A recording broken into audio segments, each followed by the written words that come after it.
Dahil nga nagustuhan ko yung Roto Eye Drops sa TikTok, ang kinuha kong Roto Eye Drop ay level 3, level 5, and ang kinuha ko ngayon, dahil nagustuhan ko siya, ay level 8. Yes, level 8 siya.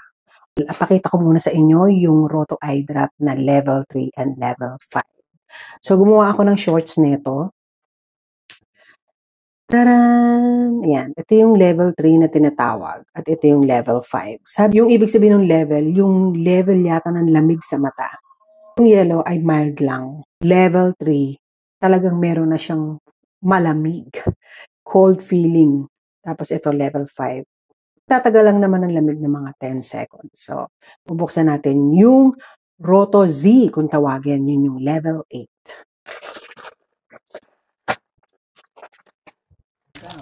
Roto Z. Roto Z.